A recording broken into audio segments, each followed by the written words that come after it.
की झटके में 31,000 तृतीय श्रेणी शिक्षकों को रोजगार दिया गया। हालांकि सरकार को इसकी वजह से 1717 करोड़ प्रतिवर्ष और कमाने पड़ेंगे। बिल्कुल विजय, मुख्यमंत्री अशोक गहलोत का बड़ा फैसला है जो युवाओं को रोजगार देने का जो बार बार मुख्यमंत्री अशोक गहलोत ने आश्वासन दिया था, उसी के क्रम में आज ये घोषणा की गई है। 31,000 तृतीय श्रेणी जो शिक्षक है उनकी भर्ती का फैसला किया गया है कि 2020-21 की जो बजट भाषण था उसमें मुख्यमंत्री ने कुल 53,000 पदों की भर्ती की बात कही थी।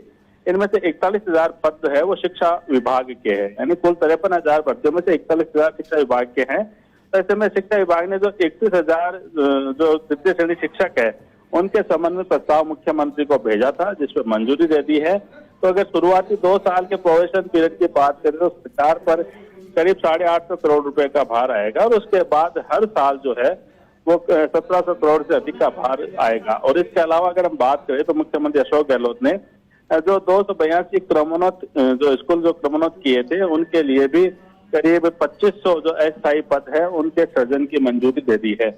यानी एक बड़ा फैसला जो है वो मुख्यमंत्री अशोक गहलोत ने किया है। और ये भर्ती है उसमें खास बात है कि जो रीट की परीक्षा हो जाएगी उसके बाद ये भर्ती भी हो जाएगी। तो एक जो लगातार मांग थी, भर्ती की जो मांग उठ रही थी और मुख्यमंत्री ने आश्वासन भी दिया था, तो ये घोषणा आज मुख्यमंत्री अशोक गहलोत ने पूरी की है। और जल्द ही प्रदेश के जो हजारों जो बेरोजगार है, जो शिक्षित बेरोजगार है, उनको रोजगार मिलेगा। और खासकर शिक्षा के लिए जो मुख्यमंत्री जिस तरह से लगातार एक के बाद एक कदम उठा रहे हैं, चाहे स्कूल खोलने की बात हो, इंग्लिश मीडियम स्कूल खोलने की बात हो, जो बालिकाओं के लिए कॉलेज खोलने की बात हो, तो शिक्षा का विकास राजस्थान में हो, इसके लिए जो भी जरूरतें होंगी उनको पूरा किया जाएगा। इस घोषणा से मुख्यमंत्री अशोक गहलोत ने मैसेज दिया है। अच्छा नरेश, जो 31,000 पदों पर भर्ती होनी है, इसका कोई टाइमलाइन है कि इतने वक्त के अंदर इसको पूरा करना है? देखिए, यही कहा गया है कि जो रीट की परीक्षा होगी उसके बाद ये भर्ती भी होगी। देखिए, घोषणा हो चुकी है, इसका मतलब अब जल्द प्रोसेस शुरू हो जाएगी। इसके लिए विज्ञापन होगा, फिर आवेदन मांगे जाएंगे, आवेदन के बाद परीक्षा होगी, परीक्षा के बाद जो नियुक्ति दी जाएंगी। तो एक सामान्य प्रक्रिया है जिसमें एक न्यूनतम समय लगता है, वो लगता है। लेकिन बड़ी चीज ये है कि जिसका इंतजार था, चूंकि बजट घोषणा थी और उस बजट घोषणा को पूरी करने की मांग लगातार हो रही थी, तो ऐसे में आज ये घोषणा जो बजट घोषणा के अनुरूप जो है मुख्यमंत्री ने घोषणा कर दी है कि 31,000 तृतीय श्रेणी शिक्षक है उनकी भर्ती की जाएगी। तो बड़ा तोहफा है, दिवाली से पहले का ये तोहफा कहा जा सकता है इसको। तो देर सवेर भले ही जो प्रक्रिया में जो टाइम लगे वो लगेगा, लेकिन जब ये प्रक्रिया पूरी होगी तो प्रदेश के युवाओं को रोजगार मिलेगा। अच्छा नरेश, ये भी जानना चाहेंगे कितने वक्त से भर्ती प्रक्रिया रुकी हुई थी जिस पर मुख्यमंत्री ने मोहर लगाई है? देखिए, भर्ती प्रक्रिया रुकी हुई नहीं है विजेंद्र। ये बजट घोषणा थी जिसमें कहा गया था कि चूंकि स्कूलें नहीं खुलती है, रिक्त पद होते हैं और नई स्कूलों, इसके अलावा स्कूलों का क्रमोन्नयन किया गया था, तो ऐसे में पदों की जरूरत होती है और जितने पद की जरूरत होती है तो एक अनुमान लगाया गया था कि इतनी भर्ती है वो हमें करनी है। और चूंकि स्कूलें बढ़ी है, स्कूलें खुली है और इसके अलावा जो रिक्त पद हुए हैं उसके कारण से जरूरतें थी, तो उस प्रक्रिया के तहत जो जरूरत थी उसके हिसाब से ये भर्ती की जा रही है। कहीं अटकने जैसा कोई मामला नहीं है कि पहले कोई घोषणा कर दी हो और उसको वो रुक गई हो।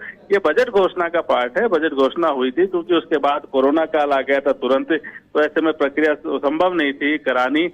और चूंकि सरकार का ध्यान भी पूरी तरह से कोरोना पे आ गया था, लेकिन अब धीरे धीरे जितने भी जो बजट घोषणाएं जो सरकार की रही है मुख्यमंत्री अशोक गहलोत की, उनको एक के बाद एक पूरा करने का प्रयास किया जा रहा है। जी बिल्कुल नरेश, इसके अलावा भी आप एक 2500 का आंकड़ा दे रहे थे, वो किस चीज की भर्ती है? देखिए, जो करीब 282 के आसपास जो स्कूल क्रमोन्नत किए गए थे, उन क्रमोन्नत करने के कारण से फिलहाल जो ये कहा जा सकता है कि जो जरूरत है स्कूलों में, तो अस्थायी जो पद है उनको सृजित किया गया है। अस्थायी शिक्षकों के पद है जिसमें प्रधानाध्यापक भी है, वरिष्ठ अध्यापक भी है, अन्य अध्यापक भी है। तो ये एक अस्थायी पद सृजित किए गए हैं जिनको लेके भी जल्द ही जो यहाँ पे उनकी नियुक्ति की जाएगी, ताकि जो अभी स्कूलें जो क्रमोन्नत हुई है जहाँ रिक्त पद है, जब तक स्थायी रूप से अध्यापक ना आ जाए जिनकी भर्ती के माध्यम से, तब तक ये काम है वो करने के लिए ये प्रक्रिया अपनाई गई। जी बिल्कुल नरेश, शुक्रिया तमाम जानकारी हमारे साथ साझा करने के लिए। वाकई में दिवाली से पहले एक बड़ा तोहफा मुख्यमंत्री अशोक गहलोत की तरफ से बेरोजगारों को दिया गया, लेकिन आज